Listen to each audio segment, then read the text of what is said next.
Victory Lane. Here's your chance to win the Lumina of your choice, like a new Z34. From now until the halfway point of ESPN's next Pick the Winning Chevy race, you can call and enter the number of the Lumina you think will finish highest in the race for just 99 cents a minute. The winner will be selected from all correct phone and mail entries.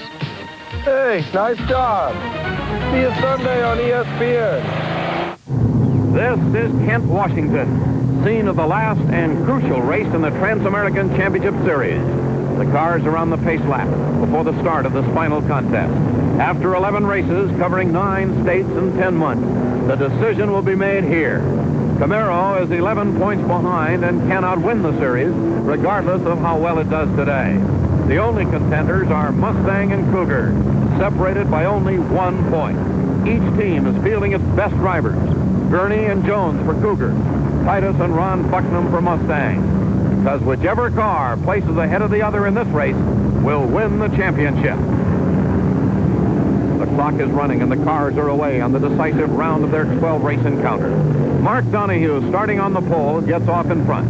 Knotted up behind Donahue and jockeying for position are Bucknam, Jones, Gurney, Titus, and Milton Minter's Mustang. Jerry Grant in a Camaro makes a slashing bid for position, but his car is in serious trouble. At the top of the pack, the name of the game seems to be Catch Donahue. And as he has proven with dismaying frequency in the latter part of the series, he's not an easy man to catch. The race is beginning to settle down. The Camaro is lodged in first, closely pursued by Jones. Gurney tries and succeeds in passing Bucknam's Mustang for third. Gurney has what looks like a gas leak. He's splashing fuel out of his tank on the corners. Behind the leaders are Titus and Minter. The Cougars are running nose to tail ahead of the Mustang. Bucknam is moving extremely well, but his car is showing slight signs of overheating. Along with the 2 factory Cougars, a private entry driven by Alan Moffat also could be a contender. A question of strategy arises. Donahue's in front, but he's not the man to beat for the series title. Cougar has to finish ahead of Mustang to take the championship. Should they pour it on and race with the Camaro, or save their cars in the earlier laps to give them some reserve for the final sprint with Ford to the checkered flag? The plan seems to be simply to stay ahead of the Mustang, letting Donahue burn up the track to take the individual win. And this he's doing in a spectacular manner, lapping Moffat's 8th-place Cougar.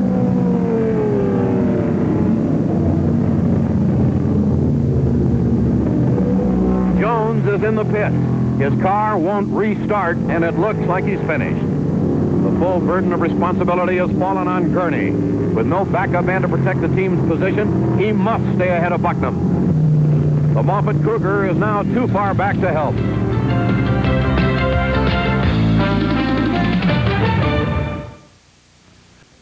You know, major racing series often turn on small developments, and such was certainly the case in 1967, as Bud Moore's factory Cougar team went after the Trans Am Championship. Kent, Washington was the site of the series finale. The Ford Motor Company showdown pitted the Cougars against Ronnie Buckner's Mustang, and the outcome decided by a loose gas cap. Here's the final chapter of Cougar Capers. Gurney's losing gas again. It looks like a faulty catch on the cap, and there's a spin on the S's.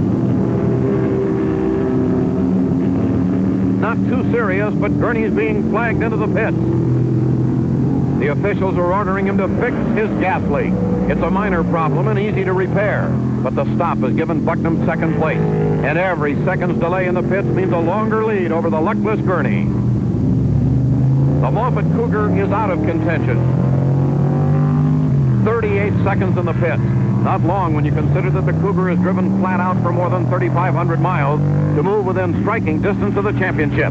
But it's long enough to give Bucknam a firm hold on second place and the series victory to Mustang.